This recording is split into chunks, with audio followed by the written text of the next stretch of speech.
Assalamualaikum warahmatullahi wabarakatuh. Bersama saya Bapak Tarjazid dalam mata kuliah Creative Thinking. Untuk pertemuan pada kesempatan kali ini, saya akan membahas terkait tema berpikir kreatif, ya, berpikir kreatif di mata kuliah Creative Thinking. Mohon izin untuk share materi. Baik, teman-teman. Creative thinking atau berpikir kreatif. Nah, di dalam cover judul, ya, kita lihat terdapat gambar namanya sebuah kotak, ya. Nah, pada saat penjelasan terkait RPS, tujuan dari mata kuliah Creative Thinking ini adalah bagaimana kita sebagai manusia, ya, diharapkan selalu berpikir out of the box, ya, berpikir di luar dari otaknya. Nah, jadi eh, saya akan menjelaskan, ya, pasti sebenarnya berpikir in the box dan berpikir out the box. Jadi kalau kita lihat ilustrasinya di sini ada satu kotak yang berada di luar dari susunan kotak secara umum, ya, secara garis besar. Lalu kita lihat di slide kedua, di sini ada pertanyaan, ya, ada berapa warna dalam pelangi? Nah, kalau teman-teman bisa memperhatikan, ya, warna pelangi itu apa saja sih? Kalau dalam lagu kan pelangi-pelangi alangkah indahmu, merah, kuning, hijau. Hanya warna-warna merah, kuning, dan hijau. Tapi mungkin, ya, kemungkinan besar dari setiap individu atau setiap orang dalam menilai warna pelangi itu berbeda-beda. Ya, kita bisa melihat misalkan ketika dari sudut pandang si A, warna merahnya itu lebih kepada merah marun misalnya, ya, atau warna hijaunya lebih kepada toska. Ya, tergantung eh, dari apa namanya sudut pandang masing-masing pribadi atau individunya, ya. Kemungkinan besar setiap pribadi ini memiliki sudut pandang yang berbeda terhadap warna pelangi yang kita lihat ketika pelangi itu muncul, gitu ya, di langit. Itu apa hubungan dengan berpikir kreatif? Jadi memang pemikiran kreatif ini setiap individu itu berbeda-beda, ya, antara satu pribadi dengan pribadi lain, antara si A dengan si B. Jadi sudut pandangnya selalu berbeda, ya, apalagi kalau diharapkan kita uh, mampu berpikir selalu out of the box, ya, jangan berpikir di dalam otak kita sendiri. Nah, lalu di slide selanjutnya ada pertanyaan, lengkapilah kalimat di bawah ini. Ya, contoh dari seekor burung adalah, kita ketahui contoh dari seekor burung misalkan burung merpati, burung apa lovebird, burung perkutut, burung elang, dan lain sebagainya, gitu ya. Lalu pertanyaan di bawahnya, burung adalah contoh dari, ya, burung itu contoh dari misalkan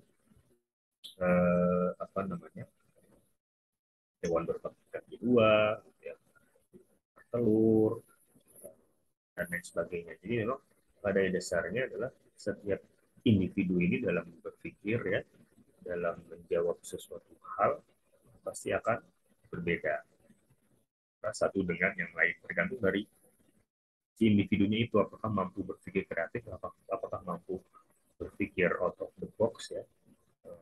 Saja misalkan contoh dari seekor burung adalah dia jawabnya yang tidak dipikirkan oleh orang lain, yang dijawab burung unta atau penguin, misalkan dia katakan sebagai bentuk dari sebuah burung atau dari seekor burung.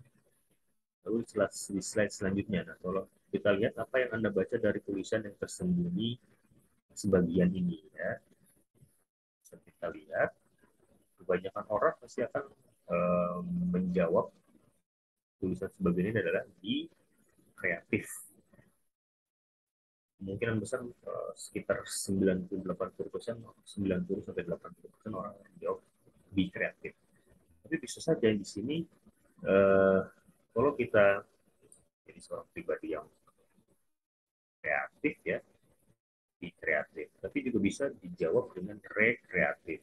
Ya, apa yang sudah kita kreatif dalam kreativitas ini kita ulang ya, kita daur ulang, misal kita perbaharui lagi, jadi kata rekreatif ya. Ini sama seperti pertanyaan-pertanyaan di slide sebelumnya, bahwa memang setiap individu dalam menjawab ya bergantung dari kreativitas dalam pemikirannya. Nah, lalu dengan ini, siapa mereka dan bagaimana raut mukanya?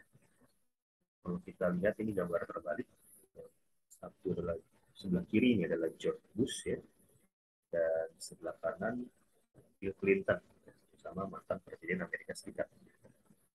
Tapi kalau kita lihat dari sisi ini, gambar yang bisa kita nilai, bisa kita lihat ini adalah George Bush sedang tersenyum dan Bill Clinton pun sedang tersenyum. Tetapi ketika kita balik gambarnya, dua orang ini nampak seperti cemberut ya, atau tidak tersenyum. Jadi maknanya adalah ya, apa namanya, setiap objek yang kita lihat bisa berbagai macam makna ya, tergantung dari sudut pandangnya kita melihatnya seperti apa. Makanya berpikir kreatif ini sangat penting dalam kehidupan kita. Lalu bagilah bujur sangkara ini menjadi 4 bagian yang sama bentuk dan sama besar. Ya, coba ya, sama bentuk dan sama besar di sini. Oke. Baik. Sama besar. Jadi 4 bagian. Kita bisa. Nah, ini anggap saja sama bagian ya. 1, 2, 3, 4. Jawaban pertama. Dan juga mungkin orang yang akan berbagi 4 bagian itu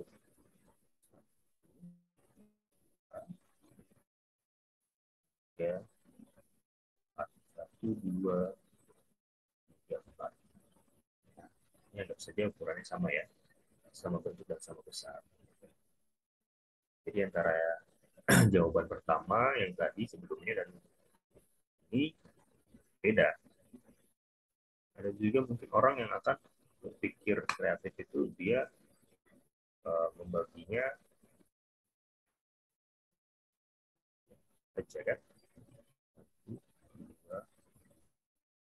3, 4. Nah, ya, saja sama bentuk dan sama besar. Jadi memang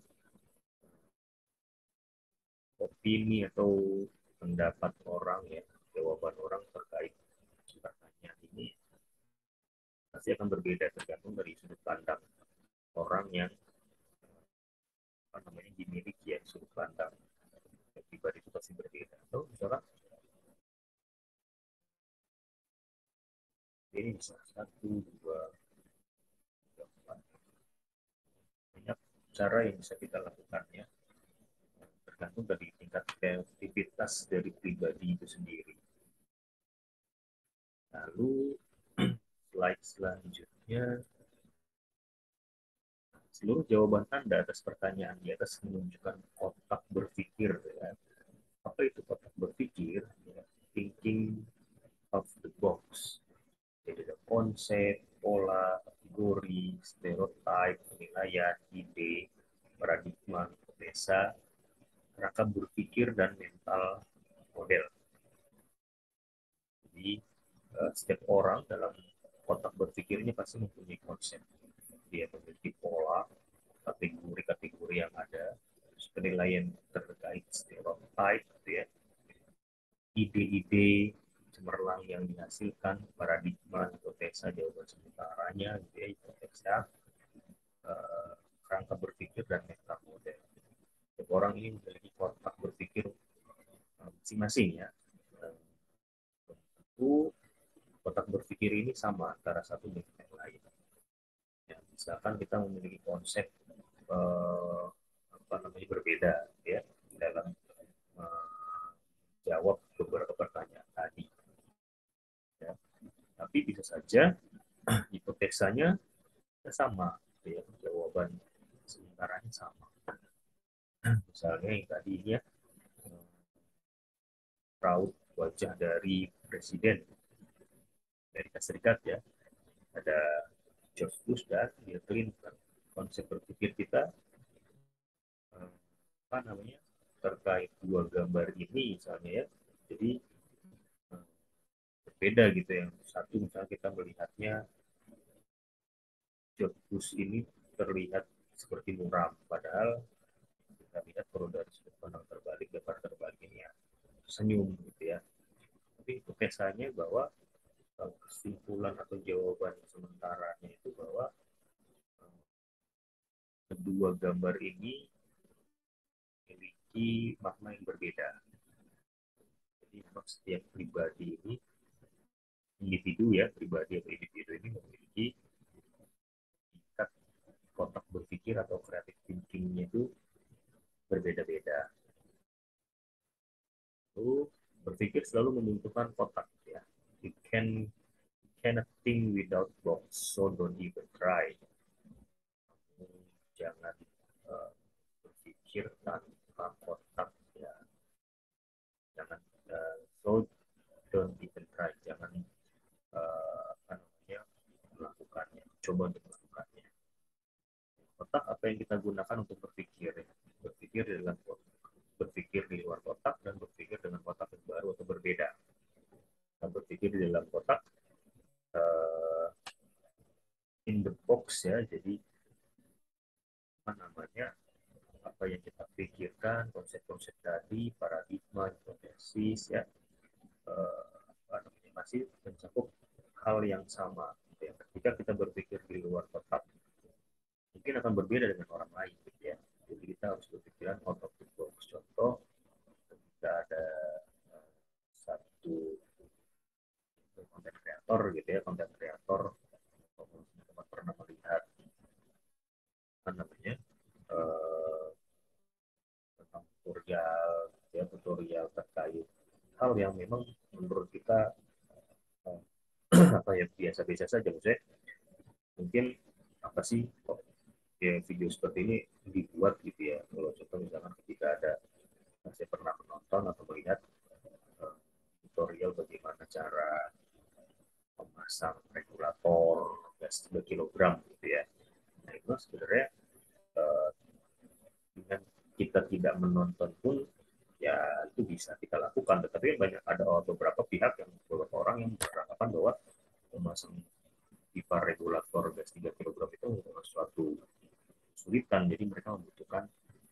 tutorial gitu ya dalam memasang tadi apa namanya tabung regulator gitu ya, itu gas 3 kg itu orang-orang berpikir kreatif ini ya nantinya akan mendapatkan satu penghargaan ya dalam artian banyak yang menonton gitu ya banyak yang komen banyak yang subscribe dan lain sebagainya jadi memang kita jangan berpikir kita akan mendapatkan keuntungan banyak atau besar gitu ya dengan kita memberikan pemikiran yang kreatif bermanfaat bagi orang lain yang pasti ya kan eh, ya otomatis ya otomatis akan kita juga mendapatkan hasil nah, kita video yang itu buat tadi lalu berpikir di luar kotak ya di sini kita harus berpikir kreatif ya bagaimana jadi seorang siswa gitu ya akademisi kita harus selalu berpikir kreatif bagaimana kita ada suatu permasalahan misalnya misalkan dalam satu tugas kelompok pun tidak semua anggota kelompok yang bekerja gitu ya pasti ada satu orang yang dominan nah dari hal ini ya, kita bisa mempelajari pola-pola dari orang dominan seperti apa gitu ya mereka selalu berpikir out of the box berpikir kreatif gitu ya, bagaimana ini adalah bagaimana menjadi seorang leader gitu dalam kelompok itu bisa juga contohkan sebagai berpikir di luar kotak ya, jadi tidak sama dengan pemikiran orang-orang lain dalam kelompoknya. Lalu berpikir dengan kotak yang baru atau berbeda. Ya, ketika ada satu pemahaman gitu ya terkait suatu hal, tapi kita bisa harus berpikir dengan metode-metode yang baru, ya, atau yang berbeda. Kan dalam hal tapi di slide selanjutnya ini ada terkait bagaimana sih inside the box itu ya. Jadi kita lihat ya, inside the box thinking. Seperti katak dalam tempurung, cangkang tempurung sebagai batas cakrawala tertinggi. Ya, biasanya kalau inside the box thinking itu dia miskin informasi, tidak mengetahui dan percaya fakta di luar tempurung. Dia hidup apa namanya tadi, jadi cakrawala tertingginya ini hanya cangkangnya saja, tidak bisa bergerak, tidak tahu akan hal di luar sana, gitu ya. Dan dia lebih mempercayai apa ya, hal-hal yang ada dalam dirinya sendiri, gitu. Tidak mempercayai fakta-fakta yang ada di luar sana. Ya, ini adalah berpikir inside the box. Berbeda halnya dengan kita berpikir outside the box thinking. Nah, kita membuka kotak dan melihat keluar dari kotak yang sama. Nah, contohnya misalkan ilustrasi 9 titik ya. Kalau misalkan kita perhatikan, buatlah 4 garis yang menghubungkan ke 9 titik ini. Kalau berpikiran inside the box thinking, kita berpikir di dalam kotak. Saya contohkan ya, di sini. Oh, buatlah 4 garis yang menghubungkan ke 9 titik. Ada 9 titik ya, hanya 4 garis. Kalau orang berpikiran inside the box, pasti akan menjawabnya satu, ya, dan ini. Satu, dua, ya. Ini berpikir inside box thinking. Ya. Bagaimana kalau orang yang berpikiran outside the box thinking? Orang yang kreatif selalu berpikiran out of the box ya. Kita lihat caranya. Sama dengan tadi langkahnya 4 garis ya, dengan 9 titik. Satu, dua, tiga, empat. Oh, misalnya perbedaannya ya, antara yang berpikir inside the box thinking dan berpikir outside the box thinking. Ya. Ini kita harus bisa membedakan. Jadi langkah-langkah sederhana yang inside the box thinking dan outside the box thinking. Bisa kita uh, membedakannya ya antara berpikir dalam kotak dan berpikir di luar kotak.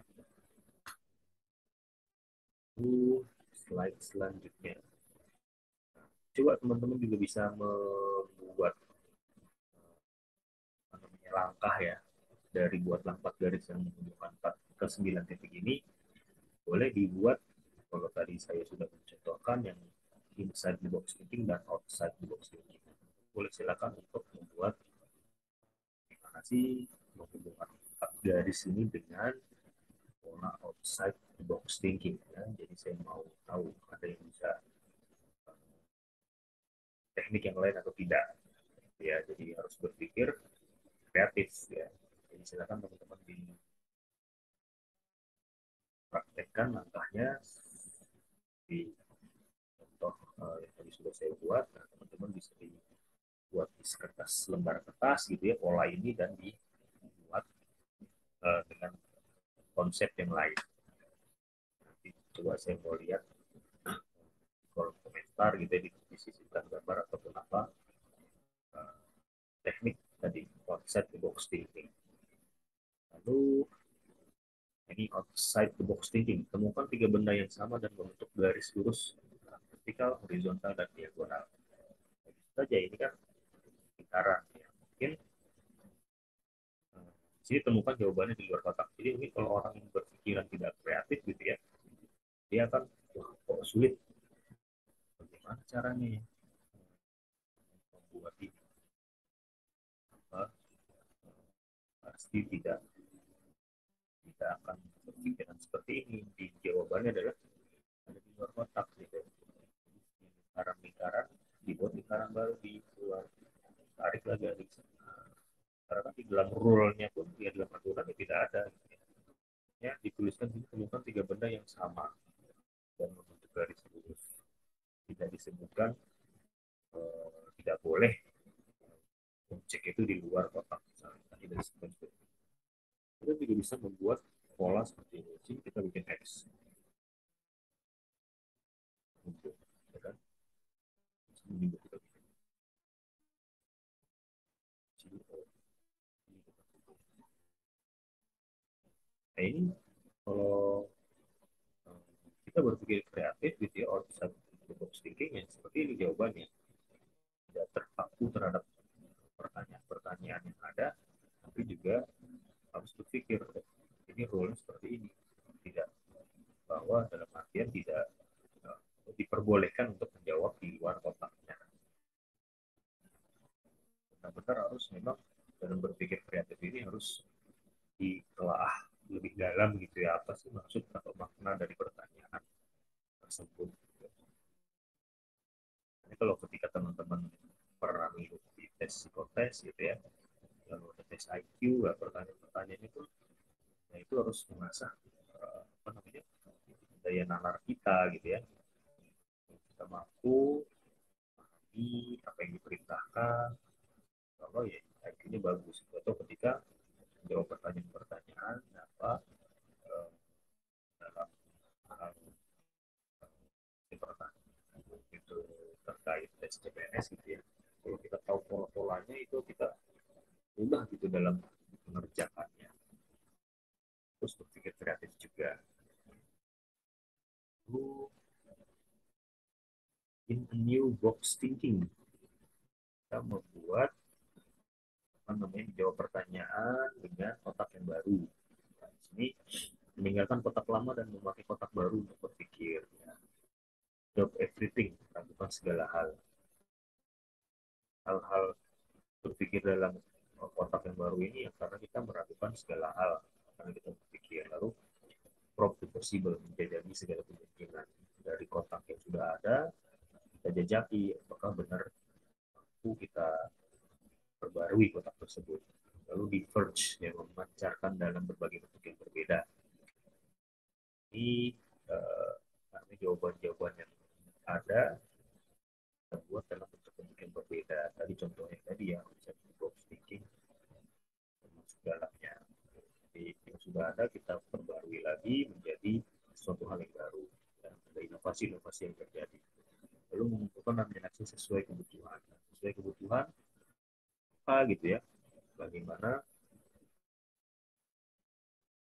kita menjawab sesuatu hal itu sesuai dengan kebutuhan kita. Lalu ada re-evaluate relentlessly, evaluasi ulang tanpa henti.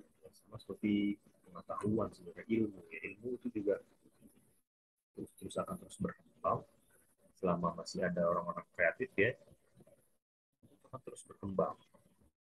Misalnya ilmu komunikasi yang mungkin dulunya hanya sekedar teori-teori ilmu kayak publisistik gitu ya, sekarang sudah sangat berkembang dari publisistik, jurnalistik, lalu apa namanya, komunikasi massa gitu ya, lalu ada advertising, humas, communication yang sekarang berkembang menjadi digital, sebuah digital, ada cyber PR dan uh, new media gitu ya, dulu media hanya media konvensional seperti media cetak dan media elektronik gitu ya, sekarang sudah sangat berkembang, mungkin nanti terus berkembang gitu ya, tahu dari komunikasi ini. Nah, ini ada ilustrasi ya. Adiknya bertanya, betul ke, apakah betul gitu, satu tambah dua adalah tiga. Si kakak menjawab, kalau adik tak ada cita-cita untuk mengubah dunia, ya betul. Ya, jadi Nah, memang secara default gitu ya, 1 tambah 3, 1 tambah 2 ya hasilnya 3. Tapi kalau kita berpikiran kreatif, mungkin 1 tambah 2 bisa 4, bisa 5 gitu ya. Dimana rumus-rumus matematika yang ada gitu ya. Ini orang awam tidak mengetahui terkait rumus-rumus di luar sana yang bisa menghasilkan hasil dari 1 tambah 2 selain dari 3. Itu ini terkait tentang pentingnya bertanya. The beginning of wisdom is found in doubting. Permulaan dari satu kebijaksanaan dalam menemukan kesalahan. By doubting, we are led to question, and by questioning, we arrive at the truth. Kesalahan tadi kita akan ditujukan, diharapkan untuk bertanya, ya, dan dengan bertanya kita akan menemukan suatu kebenaran. Jadi pentingnya bertanya, ya, malu bertanya bencana datang, atau malu bertanya istilah itu, kita malu bertanya ya tadi bencana datang. Itu contoh misalkan tenggelamnya kapal Titanic, ya teman-teman sudah tahu pastinya, sudah ada filmnya juga, dan memang ini kisah nyata ya, sebuah kapal pesiar zaman dulu yang tenggelam karena menabrak batu es di lautan. Mungkin kalau di apa namanya orang-orang yang dalam kapal Titanic ini mengetahui terkait masih atau lapangan ya terkait hutan yang akan dikunjungi gitu, yang akan dilayari ini, ya, kejadian ini tidak akan terjadi, ya. Karena sudah mengetahui itu medannya seperti apa, ya, si nakodanya ini itu ada kan prisoner in Bay of Pigs, ya, kepala pasukan AS di Kuba, ya. Karena ini juga tidak tahu terkait medan atau lapangan, atau misalkan kalau teman-teman mau cerita perang Vietnam ya, jadi perang Amerika dengan Vietnam ya, kalau di propaganda Amerika dalam perang Vietnam ini yang pemenangnya adalah Amerika. Tapi pada kenyataannya pemenangnya itu adalah Vietnam. Ya. Propaganda Amerika dengan film Rambo, Rambo, yang satu orang Rambo bisa mengalahkan ratusan bahkan ribuan tentara Vietnam, kan ini tidak mungkin ya. Saya beda perang di Vietnam ya, perang Vietnam itu sama metodenya dengan tentara kita gitu ya, bergerilya mereka ya, di hutan-hutan dan jebakan-jebakan yang dibuat di dalam hutannya ya. Karena Amerika ini tidak mampu menguasai medan perang saat itu. Lalu kesalahan Hitler di Prancis pada Perang Dunia Kedua ini dijelaskan bahwa mungkin pada saat itu operasi Overlord ya, pendaratan tentara sekutu di pantai Normandia di Prancis di 1944, yang banyak analisis mengatakan bahwa Jerman bisa memenangkan perang ya, jika para bantu Hitler saat itu berani membangunkan dari tidurnya. Tahu bahwa Hitler adalah orang yang karismatik dan memiliki kendali penuh atas militer Jerman saat itu. Hitler juga dikenal sebagai orang yang temperamental dan bisa marah meledak-ledak ya untuk sebuah kesalahan kecil yang dilakukan oleh para pasukan atau bawahannya. Jadi itulah sebabnya ya, saat kabar kemungkinan menerapkan pasukan sekutu di pantai Normandia 4 pagi, mereka langsung tiba di markas Hitler ya, pada uh, tidak ada satupun ya staf Hitler yang berani membangunkan sang pemimpin ya. Ada Hitler tak tidur saat sekutu mendarat di Normandia. Jadi kesalahan dari bawahan Hitler ini ya, mungkin kalau para stafnya tadi berani ya untuk membangunkan, atau seorang Adolf Hitler gitu ya, yang tinggi, lalu mampu membangkitkan semangat bawahannya atau prajuritnya gitu ya. Mungkin ya pasukan sekutu ini tidak berhasil ya mendarat secara aman ya, atau dalam artian tenang di pantai Normandia di Perancis. Empat bertanya yang menurut Michael J. Marquardt di tahun 2014 to elicit information to encourage full participation. Jadi memberikan informasi untuk mengencourage full participation in teamwork, jadi untuk meningkatkan partisipasi ya dan kerjasama tim, bagaimana membentuk innovation and outside of the thinking, jadi bagaimana membangun inovasi dan berpikir out of the box, bagaimana membangun ide baru ya, lalu to empower others, bagaimana meningkatkan pribadi masing-masing atau pribadi orang lain gitu ya, meningkatkan percaya diri misalnya, to wake up, to wake people up, bagaimana kita tadi meningkatkan percaya diri, membangun orang, to show people new place, ya, any ways of doing things, ya, memperlihatkan tempat baru pada semua orang dan bagaimana cara kita melakukan hal-hal baru ya. Dan to build the relationship with customer, membangun hubungan sama orang lain, masyarakat ya, solve problems untuk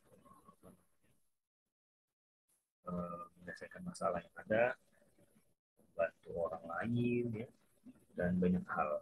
Itulah manfaat dari bertanya. Lalu ada menurut survei terhadap 191 eksekutif menunjukkan bahwa kunci kesuksesan seorang pemimpin adalah menciptakan kesempatan untuk bertanya dan kemudian mengajukan pertanyaan secara lebih sering. Nah, seorang pemimpin yang baik ya, yang sukses itu bagaimana menciptakan kesempatan bagi bawahannya, bagi orang lain gitu untuk bertanya. Dan juga dia mengajukan pertanyaan secara lebih sering. Jadi terjadinya hubungan komunikasi yang bagus gitu, yang harmonis, yang baik ya, pastinya akan mendapatkan manfaat bagi perusahaannya. Ya bukan hanya perusahaannya sendiri ya, tapi juga untuk individu-individu di dalam manajemen tadi. Kita sering berkomunikasi, berbincang gitu ya, memikirkan hal-hal yang terjadi, tanya gitu ya, juga bisa tadi membangun perusahaan pribadinya gitu ya dengan baik. Berpikir deduktif dan induktif.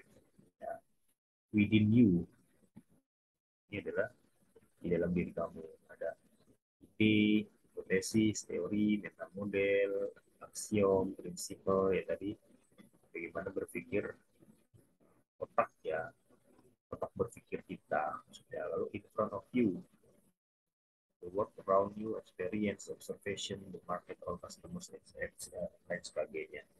Jadi kalau di dalam diri kita berpikir itu ada apa namanya, ada beberapa ide, tesis, teori, dan lain sebagainya. Namun kalau di dalam lingkungan gitu ya, ini dunia sekeliling kita, ya berpikir ini juga pasti akan dipengaruhi oleh lingkungan gitu ya, dari pengalaman, observasi ya, masyarakat atau sosial gitu, itu pasti juga akan mempengaruhi proses berpikir kita. Nah, tadinya kita tidak mengetahui segala hal gitu ya, dengan kita berteman, kita bergaul, kita bersosialisasi dengan masyarakat, ya, bertetangga misalnya, itu pasti juga akan mempengaruhi apa namanya, kemampuan berpikir kita. Sebenarnya IQ itu juga bisa kita bangun ya, cerdasan juga kita bisa bangun. Misalkan kita mau dan mampu untuk beradaptasi dengan lingkungan gitu ya, kita mau untuk belajar, berkembang gitu ya, meningkatkan skill yang kita miliki itu pastinya akan meningkatkan tingkat kecerdasan atau tingkat pikir kita. Ada kelemahan berpikir deduktif ya, deduktif itu dari ilmu khusus ya, misalkan jika P maka Q, Q pasti P. Lalu jika hujan maka jalan basah, apakah jalan basah itu pasti hujan? Tidak, tidak juga. Ketika jalan basah itu ya belum tentu karena hujan gitu ya. Setiap mobil memiliki roda empat, orang memiliki roda empat, maka adalah mobil-mobil. Benar, setiap bunga perlu air dan saya perlu air, maka anjing saya adalah bunga. Tidak. Ya, jadi kita juga harus berpikir sesuatu ini ya sesuai dengan logikanya gitu ya. Jangan sampai di luar dari batas-batas berpikir terbaik ya. Whatever you think the opposite. Apapun yang kita pikirkan, kita harus berpikir sebaliknya juga. Sebaliknya. Jadi ketika misalkan kita gagal dalam ujian, apakah itu sebuah bencana? Kita harus berpikir bukan, itu bukan sebuah bencana, tapi itu adalah sebuah achievement ya, eh, sebuah keberhasilan, keberhasilan apa ya, yang kita dapatkan.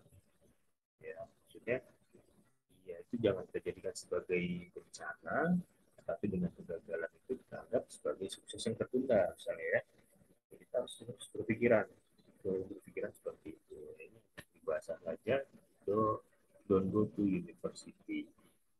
Ini adalah jika kita takut gagal, gitu ya, dalam ujian, ya jangan kita coba perkuliahan atau ke kampus gitu ya, untuk ke jenjang yang lebih tinggi. Ya.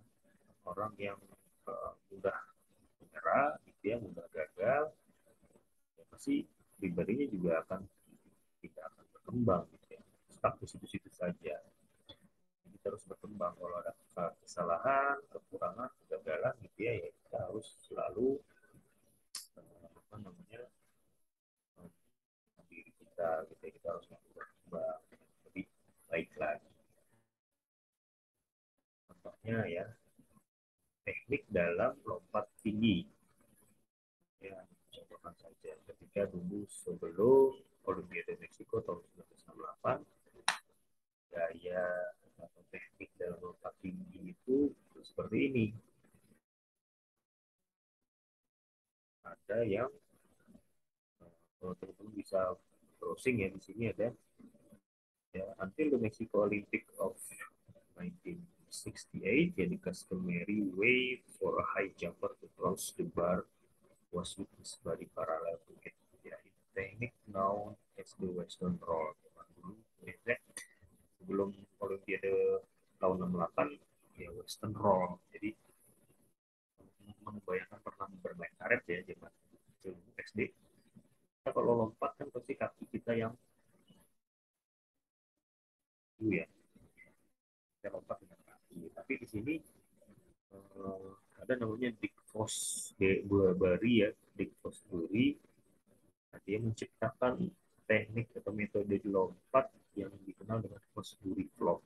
Ya, itu juga it is still used today, sampai sekarang masih di metode ini. Di jump higher than any man before, jadi dia lompat lebih tinggi dibanding orang-orang sebelumnya atau atlet lain gitu ya. By thinking the opposite, jadi dia berpikir sebaliknya from everyone else ya. Dia berpikir sebaliknya dari apa yang dipikirkan orang-orang lain. Yang tadinya lompat dengan menggunakan kakinya gitu ya, tapi dia menggunakan badannya. This example is just a technical for thinking, but here the technique for thinking became a technique for jumping, turning a flop into a success. Jadi dia berpikir sebaliknya agar menciptakan atau menjadi pribadi yang lebih baik gitu ya dibanding orang lain.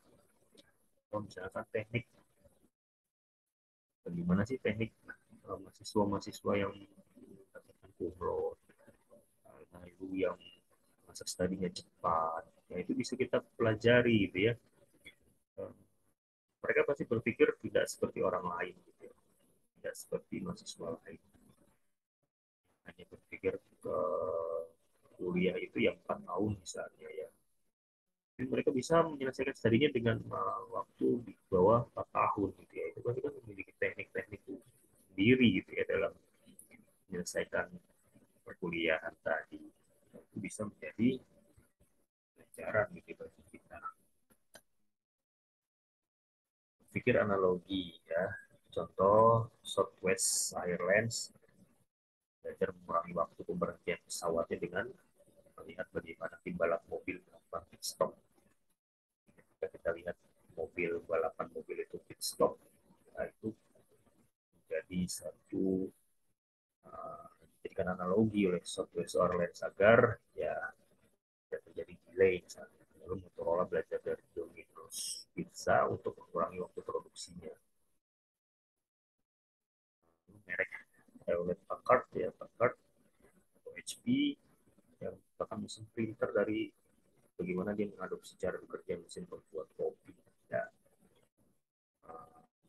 PT KAI ya, yang diciptakan mengimitasi call center oleh kontak 121 dari industri perbankan, menerapkan sistem pemesanan tiket melalui agen host to host, ya, belajar dari industri dan teknik pemesanan tiket drive-thru, belajar dari restoran cepat saji. Ini beberapa teknik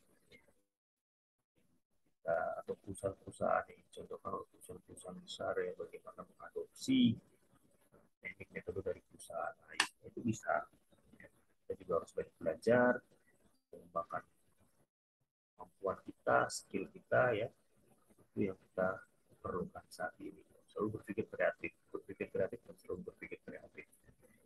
Maksudnya demi kepentingan pribadi kita, tapi juga untuk kepentingan orang banyak. Nah, mungkin itu cukup penjelasan dari saya terkait materi berpikir kreatif. Ya. Kalau ada pertanyaan boleh silakan dituliskan di kolom komentar, nanti kita diskusikan. Terima kasih banyak teman-teman atas perhatiannya.